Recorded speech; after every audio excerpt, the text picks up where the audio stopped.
Today, I have the pleasure to present you my thesis, which is about the diatopic variations of the Castilian language in Spain and Hispanic America. I will pay particular attention to the case of Spain and Argentina. Usually, it is believed that in order to know a foreign language, it is enough just to study its standard variety, the one that is taught at school. In reality, any language is spoken in almost totally different ways from one another, depending, among other factors, on the geographical place of origin of its speakers. This is why people who share the same native language sometimes cannot fully understand each other. This happens because there are different accent and phonetic, syntactic, and grammatical rules from those of the standard language, but also different cultures, ways of expressing oneself, or typical expressions, even different intonations, which characterize two people who speak the same language but not in the same way. A striking case of this phenomenon concerns Castilian language, better known as Spanish language, which originated in the Iberian Peninsula and spread across the 5 continents, especially in America, with a total of about 380 million native speakers. However, although it is true that sometimes people from 2 different countries, regions, or even provinces find it difficult to understand each other, it is also true, on the other hand, that the language they share will always remain the same.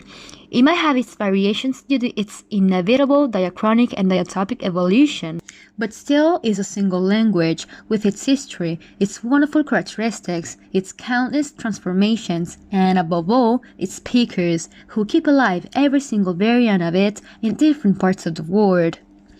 As for the Madrid variety, among its most differing features from the standard, there is the pronunciation of the S, which sounds like Spanish J, giving rise to the phenomenon of the eje madrileño, as well as the yeísmo, that is the indistinct pronunciation of the double L and the Y, both sounding as a slight English J. In reality, the Madrileñan cannot be considered as a homogeneous whole, as there are phonetic characteristics that depend, for example, on the age, sociocultural level, and origin of the speaker.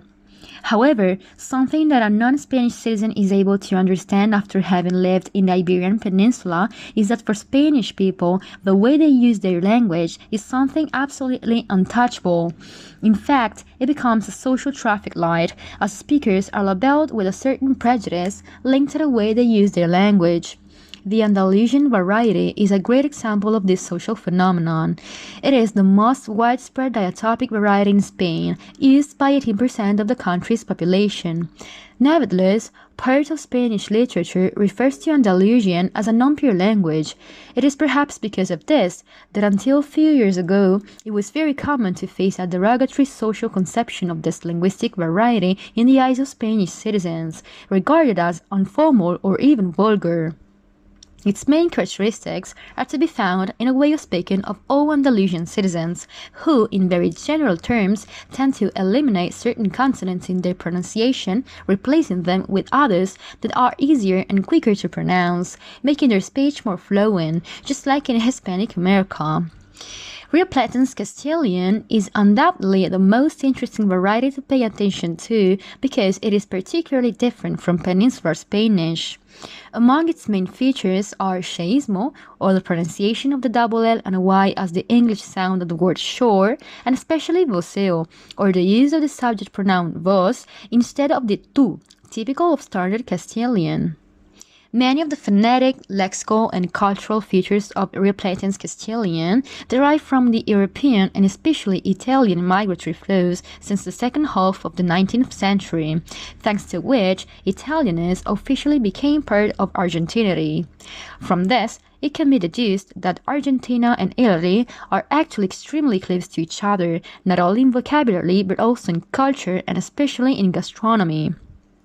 The seguidillas are part of Spanish folk culture, which are songs, danced, and spread especially in the Castilla-La Mancha region as mancegas, and in Andalusia as sevillanas.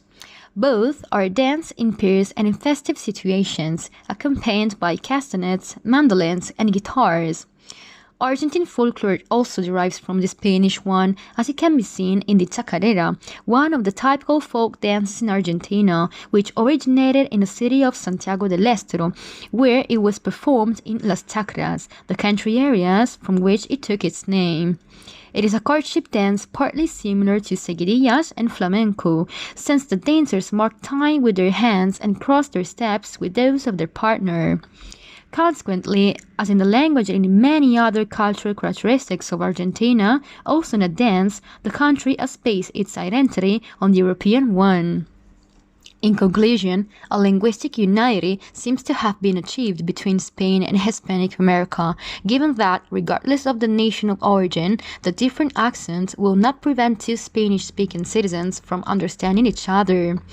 That is precisely the importance of communication, as well as its immense responsibility today, that of allowing people with different histories and lives, sometimes with opposing cultures and traditions, to communicate themselves through their own language, which, in this case, becomes that extremely powerful means which is able to unite hearts and minds, to create verbal and communicative connections that manage to best represent the speaker's innermost essence.